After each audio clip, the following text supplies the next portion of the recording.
Hi, and welcome back to Inspiring Charlotte. I'm George Plumides. And I'm Lori Zanino. And today we're going to talk about trends and... We're going to go room by room. Yeah. We're going to start with the bedroom, move to the living room, and then finish up with the dining room today. Yeah. So let's talk about living rooms. So after being at market and everything, let's talk about some of the trends we saw about living rooms. So get rid of gray floors. Yes, gray floors. Dump your gray floors and your gray wall colors. I mean, Yeah. gray's still a great neutral, but it's kind of been played out. We've done it for now, since for 10 years, kind of done. Flip to a light oak. Yeah, light like white Lighter oak, shades of white finishes, oaks, warmer finishes. And even with the white oak, even that's kind of gotten a little warmer. Yeah. Like I love that we saw a lot of furniture this time in the warm brown tones. Exactly. A lot of the reds are gone, the oranges, the yellows, so Yeah. that felt really nice. And I love that they're making living room, not even living room, but your great room or your den or whatever you want to call it, your main space where everybody hangs out. Yeah. It's gotten actually a little more formal again. Yeah. Which was kind of a nice spin on everybody just come and pile on this one giant sleepy sofa, and I won't call it a sleepy sofa. It's actually the cloud or whatever they want to, whatever one name they give it this week. And it's kind of changing back to a functioning room that has a purpose and not just a great room. What were your favorite things that you saw? What is a lot of color blocking, color drenching, using the ceiling, using the walls, everything, and even the furniture having the same, maybe a darker tone of the same but almost color. a monochromatic. Monochromatic, especially with like almost the color you have on today. Yeah. Like with your sweater, like I love that deep, rich kind of burgundy, maroon, blood, oxblood red that was everywhere. Exactly. And I loved how they were colored, the floor, then even accent it with a little bit of like a light pink or something. or green, or that deep, greens. beautiful green, like Yeah. that olivey green. And it was interesting to see how that we're taking, like even the color gradations, like changing, like the ceiling could be the same tone but cut in half, and then the walls. And Right. I will have to, one of my big pet peeves from watching other influencers. Designers online. And they're amazing. I'm Yeah. not discounting any of them. They're all amazing. But we live in North Carolina. We're in the South. We're in almost mid-Atlantic-esque. Yes. And our homes tend to be a little more traditional. Yeah, they do. I mean, there are a lot of the older homes. a lot of the older, Yeah. a lot of contemporary, and people are still building traditional here. So, I see all these online, and it's get rid of your moldings, get rid of your crown molding, get rid of the white trim, get rid of but it doesn't play in the older homes unless you color drench. Yeah. And to me, color drenching an older home and like doing the baseboards, the walls, and the crown moldings all in one color, so you see the detail. Exactly, but it's not. Yeah, it's not like a white crown molding. white. It's not a white baseboard. But again, I still like a crisp white baseboard. I don't think it's going to go away anytime soon. I don't think it is either. I mean, especially not on the East Coast. Right. West Coast is a totally different vibe, and I know they do some traditional there, but Yeah. they either have the Spanish influence or they're super, super contemporary. Contemporary, yeah. And, I was watching your favorite show. No, it's not. Selling OC season 4 popped up the other day, and I started and I'm kind of looking at the houses, and I'm going through, okay, get rid of your barn door. Exactly. Get rid of your barn door. Get rid of your gray wall. Get rid of and I'm like, I don't watch it for the drama. I watch it to look at these houses. I'm too, because I'm like, interested in to what's me, out there in the. Yeah, on the West I'm Coast. doom scrolling when they're talking. Like, I just want to show me the house. Show me the house. Show me the property. I want to see what it compares to where I live. And it's kind of amazing to watch. Like in the living rooms I was watching for them, they are now actually even out west. Yeah. They're like formal entertaining, casual family room, and then a playroom with pool tables and a bar and which we'll get into later. But it was great to see how that's now the formal entertaining room is. Exactly. Again, the living room, for lack of a better word. Yeah. Entertainment room, living room. I mean, it's funny because some of my customers come in and they're like, well, I've got this formal living room, but then I've got this area that I kind of want to do more of an entertainment area. Yeah. So that the more comfortable, more deeper seating goes in that entertainment area where you're a little bit more formal and maybe you don't want the average disposable furniture that we've sofa. had we dragged from our first house or dragged from college or dragged from You want something that's going to last. Exactly. That, as we get a little older, your friends can sit and enjoy and not feel like they're sitting on the floor or on a futon made into a sofa. Exactly. They want something a little nicer. And that's where I love, like, the living room spaces are becoming a thing again. Yeah. I did love how prints are back, like florals. And I'm not a big floral, but the new florals are really beautiful at market. And there was a lot that had florals mixed with like animal, like not animal print, but the animals on the floral. Yeah, exactly, like tigers and lions, and like giraffes, zebras. There were all kinds of really cool. I love that. And people make fun of animal print, but animal print never dies. No, it doesn't. It never goes out of style. It's a neutral. It's a neutral. It goes with everything. Exactly. And I loved also all the trims, bullion fringe. Oh yes, that was something else I wanted to talk about. Tons of bullion, like big heavy. Even a real nice contrasting welt. Yeah. On a nice green sofa, and you've got this pink or, different. Such a difference. Yes. It just makes such a difference on things. Well, even the painted pieces of furniture that were so cool. Like, color drench the wall in like a navy or a peach or a burgundy or whatever your color is. And then to have like a couple of pieces of furniture painted in the same colors. I know a lot of the vendors that we deal with, like Hickory Chair, Century, Vanguard, they'll do that. That you pick your Benjamin Moore color and tell them in a high gloss, low gloss. Chaddock, yeah. They all do just a beautiful, it's a great way to bring in your wall color into your room and make it a little more interesting. And I loved, I'm trying to think who, when we walked into Taylor King, they had a couple of moody like rooms. Yes, they did. That were really cool. Like it was like almost like a dark rust color or something. Yeah, they were just really cool. And the patterns were rich and it felt expensive. Yeah, it did. And it looked expensive. And it was traditional, not contemporary. Yeah, exactly. I mean, I love contemporary, but some of these houses get a little repetitive. Like they're all the same floor, the same cabinets, the same walls. Everything's plain, and clean and simple. Flat panel, cabinets. Everything's the same. And I love that this whole trend is kind of going away. Yeah. And it's kind of becoming a warmer, more luxurious, richer space. Using more like greens and browns. And I know. It's layered. Yeah. Layered, like great rug, great tables, great accessories, draperies, cool window treatments. It's become amazing to me. Yeah, and another thing is mixing your materials too, mixing the woods, mixing the metals, textures. We'll talk about kitchens later, but just the granites and the stone and all of that, and even like mixing silvers and golds on like knobs of things. Exactly, and it's not all just. It doesn't have to be just plain silver or gold. Yeah. Or, it doesn't have to be all one finish. You can mix your finishes. No, which is amazing. It is amazing.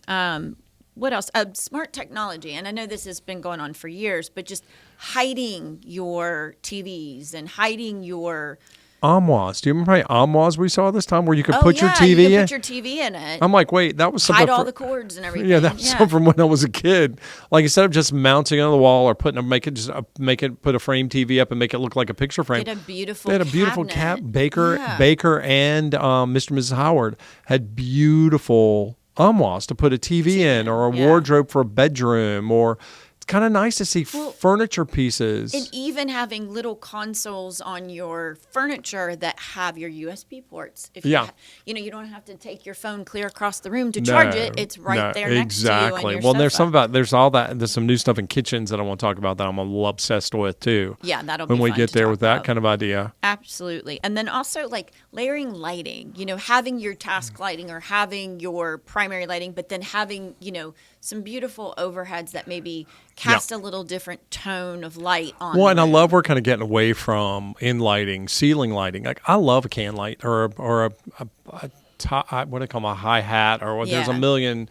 I call it a can because it was basically a can. It's a can. But now you can do all the little LEDs that are flat and kind of disappear. But I'm loving that we're going away from the big round, like ones that look like runway lights, to the more square. And then you can kind of shoot the task lighting into certain areas, like on an island or on a counter, or even like on your nightstands or end tables.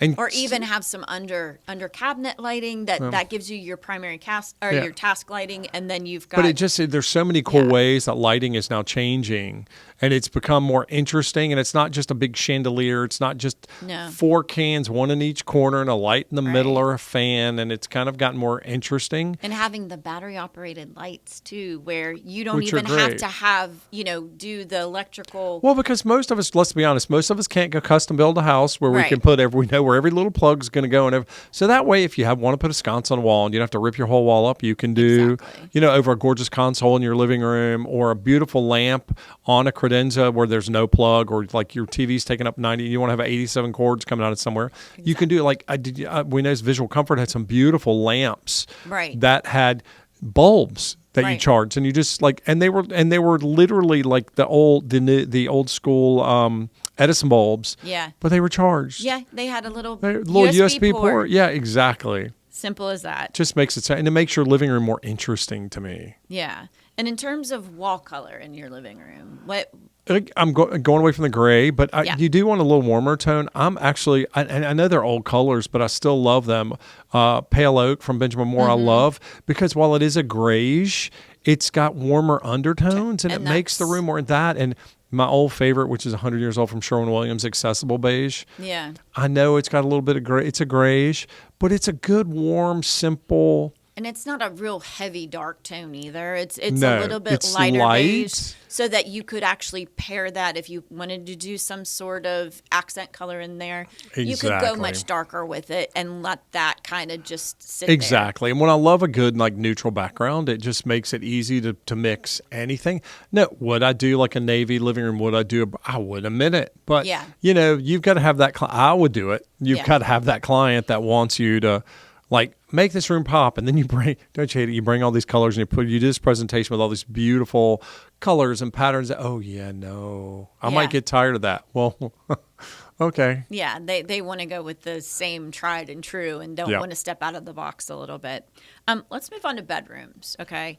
What are some trends that you were seeing? Well, you were talking earlier with the USB ports and the charge. I saw a couple of nightstands that had the charging set. Yeah. They had charging built into the tops. Right. So you just put your phone down and you charge it. That was cool. Yeah. And I loved how, even though bedrooms have always been sanctuary, they're actually getting even more so.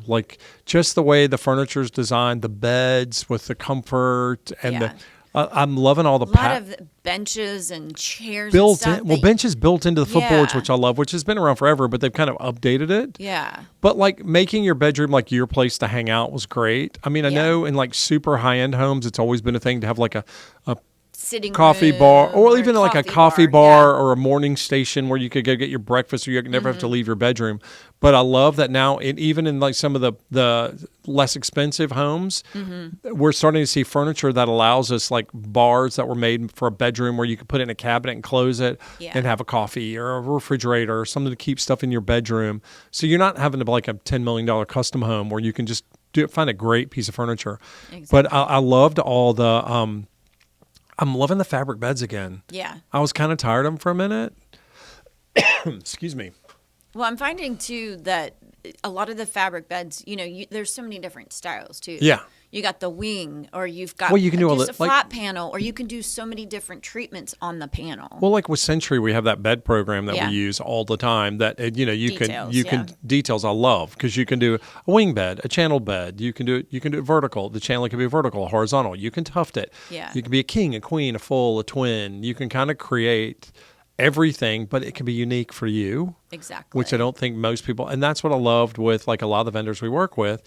We've got the custom bed programs because you can customize it to the customer. Exactly. Because I know some will come in and they'll look at all the different back panel treatments and say, well, I'm not a tufted person and I'm not this. And I'm like, well, just do a flat panel. And what we'll do? Or a pretty arch. Or with a pretty arch, and we'll do some nail trim, or we'll do a welted trim over it. And there you go. But bedrooms, too, were the color saturation. To make it moody. I know that word's been overused, moody, but I love a moody bedroom. Yeah, darker colors. I love a dark, sanctuary, kind of just go in and feel like you're in a little cocoon and get a lovely mattress. And if you haven't seen our mattress podcast, don't forget to see our mattress. Go watch our mattress. Get a wonderful Kingsdown custom-made mattress, and build your bedroom around the bed and the mattress, and do amazing bedding, and just create your little cocoon. And But what was your big trend that you saw at market that I you like love? the mixing of the old and the new. Yeah. I like the mixing of kind of the more antique looking furniture. From Lily and August, she had yes. antiquary or I think it is antiquary. Yeah. Yeah. So mixing some of that furniture with maybe something that's a little bit more transitional, but doesn't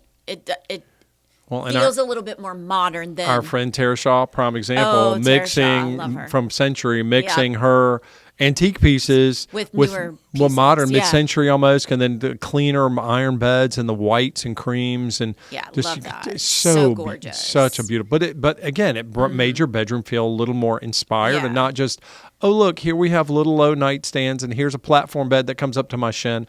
I mean, I'm 6'1.5" when I'm walking up to a platform bed. Yeah, no, I'm too old to crawl down into a platform bed anymore. So like it's kind of nice to see like real beds are a thing again, not these low. And they don't. And the ones I can't stand are the ones with the ledges that go all the way around. Oh yeah, no, that's a hazard getting up in the middle of the night. Well, yeah, I'm a man and I'm over 50, and I'm not gonna say how much over, but I do have to get up sometimes in the middle of the night, and I know I have a hard time like not taking my kneecap off on the footboard of my own bed. Well, I had a wood platform bed before I got my current bed, and I don't know how many times I took out my toes in the middle of the night. So, no, that's totally a thing. But again, bedrooms are, and even like we were talking about wardrobes and armoires for TVs and bedrooms.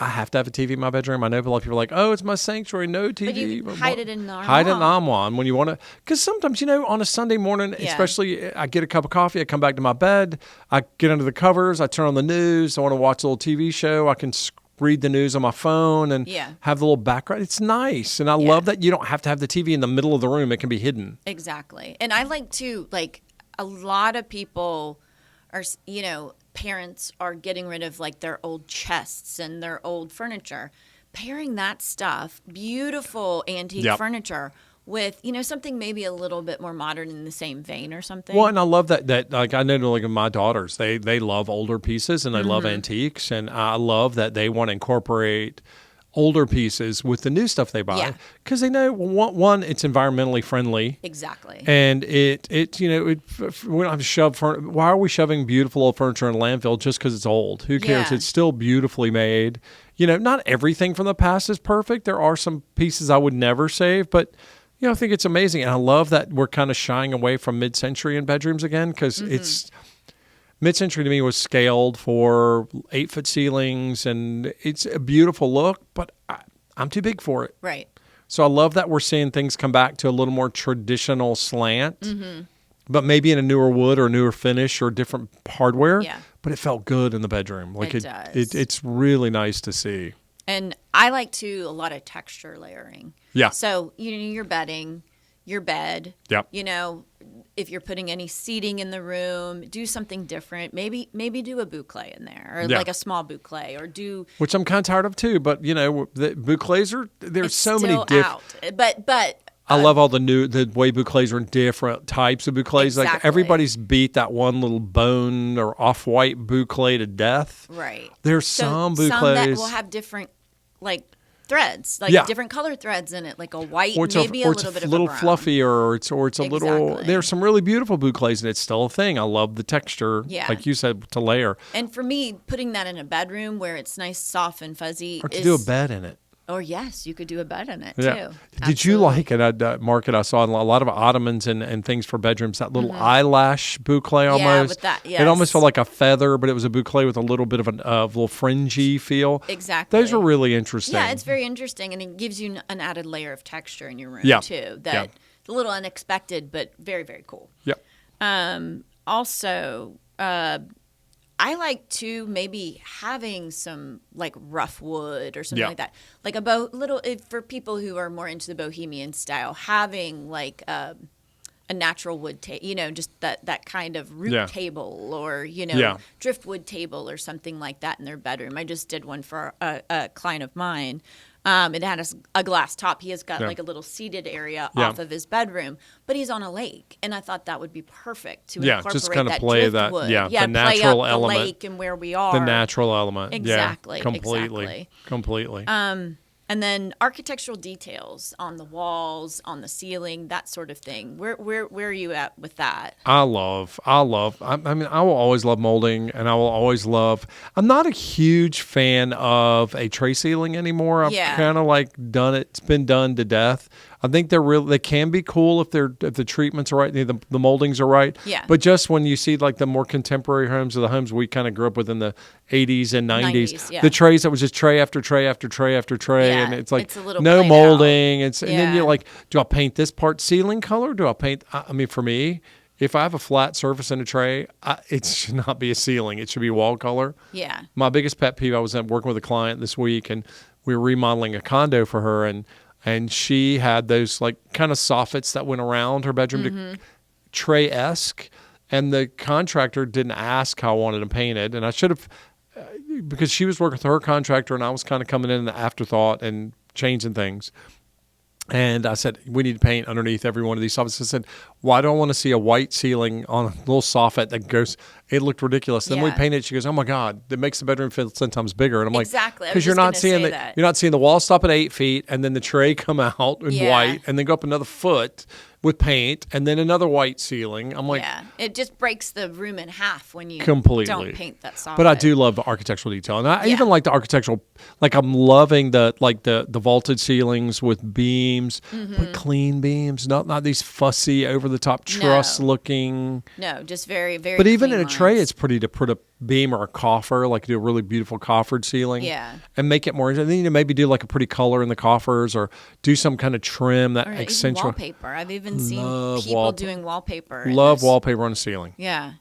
Let's move on to dining rooms. Yes. This is the last, which are a thing again, room that we're going to hit today, and we'll hit some other rooms on the dining next rooms podcast. are back again. Dining tables, rooms, formal dining rooms are back. Believe it or not, a lot of people will have a little dedicated breakfast area that they probably eat at every day. But a lot of people are wanting to entertain in their home. And so dining rooms have definitely come back full scale. I'm loving like the Jupe tables. And Jupe was a guy that invented a table. And I wish we had an example, but I don't know really how to show you. So it's where if you start like with a circular table, and it's cut into four pie shapes.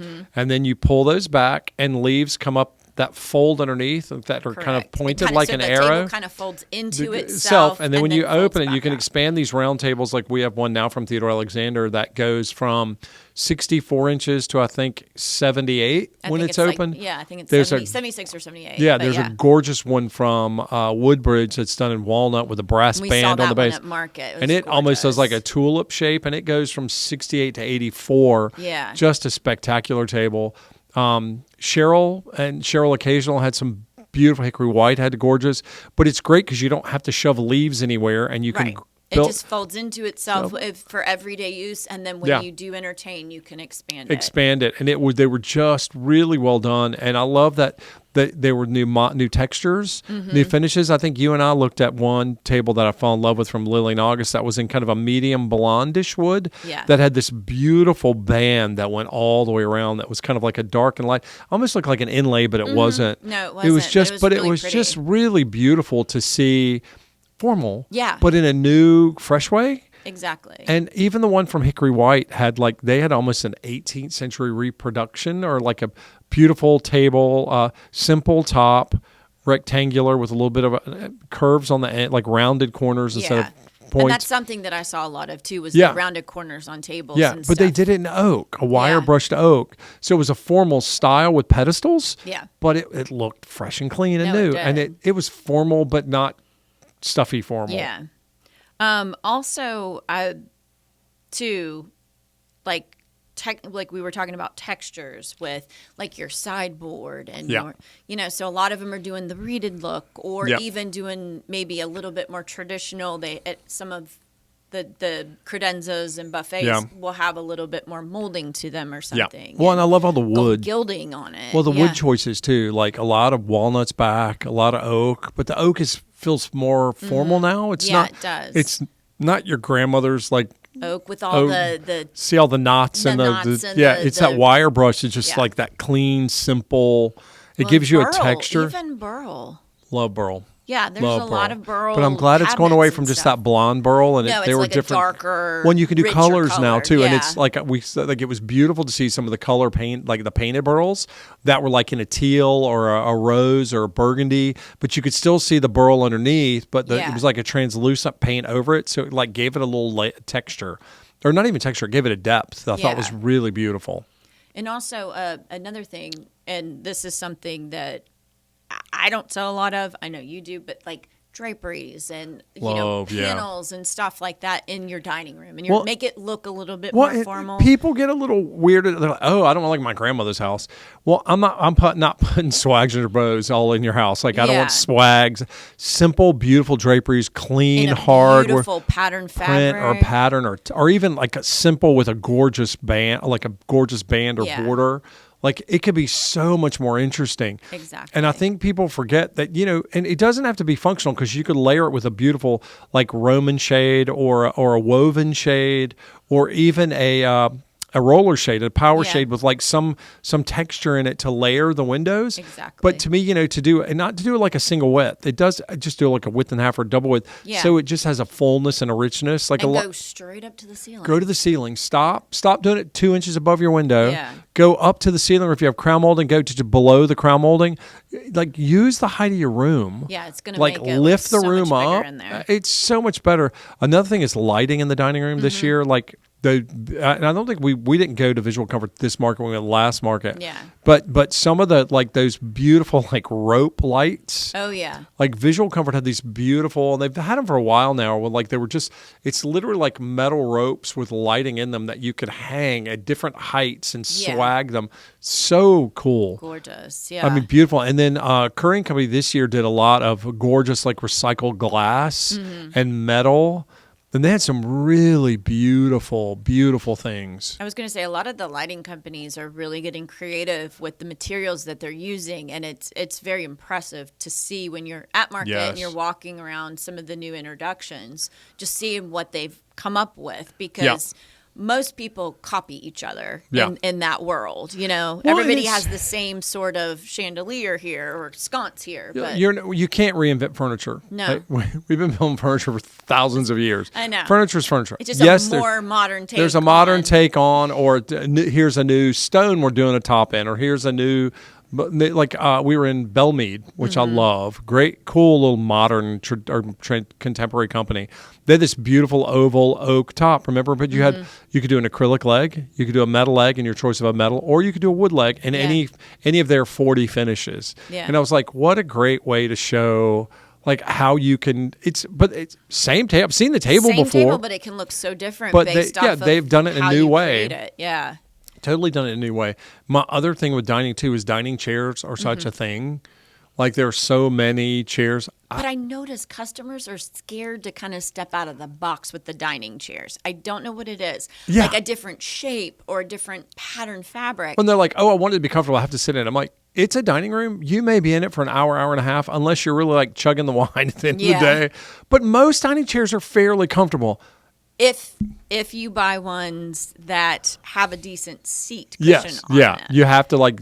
I mean, if you're buying it out online or something, it's probably not going to have the type of seat cushion you need. And that's to what sit people there. don't understand, why chairs cost so much. And I'm like, well, but you have to build it, and Correct. So like we have a couple of vendors, like one out at Canada, which I love. That use them all the time out of Canada, just outside of Montreal. They do like all their dining chairs are guaranteed to fit up to 750 pounds. Yeah. Which I think is amazing. But you got to think about when you order these ones online where you screw them together. Yeah. Good luck. Yeah. Like it may be pretty. Good luck. I hope it doesn't collapse when you're sitting in it. But when I look at like real vendors like, Hickory Chair or Vanguard or Century or Hickory White, or they build a beautiful chair, and people want to know, why are they so expensive? Well, they have to create this thing. It's hardwood. It's real wood. It's not fake. Putting a cushion on and upholstering for you. Yeah, it's not something that, and it's your choice of fabric, your choice of finish. So they can be expensive. Chairs are almost, 8 dining chairs will cost you much more than most of the dining tables you're going to buy. Exactly. Because chairs are expensive, but good chairs are expensive. Yeah. You get what you pay for. Exactly. And I mean, I get these people all the time. They come in, I bought this Parsons chair online. I screwed the legs together and it fell apart like after my second dinner party. And you're like, okay. Or the leather dining chairs they get for $175 online that aren't leather. Yeah. We're the only country in the world that allows you to mix plastic with like 10% leather and call it a leather dining chair. If your leather dining chair cracks or peels, it is not a leather dining chair. Nope. It's vinyl with a little bit of leather in it. I've got one more thought for dining rooms. Yes. This is an out. Shiplap. Oh, no. Out. Don't want to see it. Out. I don't want to see it in your living room. I don't want to see it in your dining room. I want to see it in the back of your bathroom. No, it is gone. There was a time for it. It's now just been out. beat to death. It has. Now, molding, that's a little different. Love picture frame. Love picture molding. Frame molding is beautiful. But that shiplap, that, Yep. And granted, I have it in my bathroom, and I'm going to leave it in there. I don't mind. I don't mind some shiplap. It's very minimal, though. I don't mind a little, but like lately, I've gone in some of these newer homes, and it's on every other wall. Well, it's in the kitchen. It's in the dining room. It's in behind the bed. Every It's behind. Yeah. And I don't. Again, individual taste is taste. Like if you love it, I was with a client yesterday looking for fabric. One of my favorite clients, but her and her husband, one of my favorites in the world. Like I would do anything they asked, any home, and and she said, "What are your thoughts we're looking for drapery fabrics?" I'm like, I can pick everything. I pick what I think will work in the room, but you've got to love it because you will live with it. And she and I we were spent an hour together looking at fabrics yesterday, and I was like, "We're fine. I would never. I want to show you what I think would work. Yeah, but you have to love it." Yeah. And if you don't love it, it doesn't matter what I think. Yeah, we're not. So like even with the shiplap, if it's something you want, I have no problem with it. And I think in small doses, it's fine. It's when the whole house is covered in it. Especially lake houses and beach homes, you notice that a lot more. Well, it's like that knotty pine paneling, and one of our good friends talks about all day long. Love you to death, but knotty pine paneling is not a thing for me. No, it's a thing for him. And it's something. It's of the past. It's that mid-century but it's kind hot. of look. It's a thing. There's some people who just love that look. Yeah, like I don't need it. I get it. I'm good. I don't need a pink, yellow, and green kitchen, but that's okay. And but before again, it's your home. But let's talk about now we're in the dining room. Yeah. Let's talk about food. I'm gonna have to pull my phone up for this one. George is gonna give you because we now in Charlotte have a Michelin Star restaurant. We have our first Michelin Star restaurant. We're kind of excited about it. Yeah. So that would be Counter in off of Thrift Road. Yeah. In the I'm trying to think what they're Wesley Heights. Wesley Heights neighborhood. Kind of, West Charlotte neighborhoods. Been trying to get in there for 2 years. It's almost I impossible. Probably won't go for a really long time now that they have a Michelin Star. Yeah, I think I read an article yesterday that they had over 900 reservations through the end of the year, and a lot of those are people from Europe coming to like that follow Michelin stars. So that's amazing for them. Counter, good amazing. But we did have, I think, a dozen or so restaurants that were considered Michelin recommended. Custom Shop in Elizabeth. I've eaten there a zillion times. Had dinner there a few times. It's beautiful space, delicious food. Great Supperland in Plaza Midwood in the church.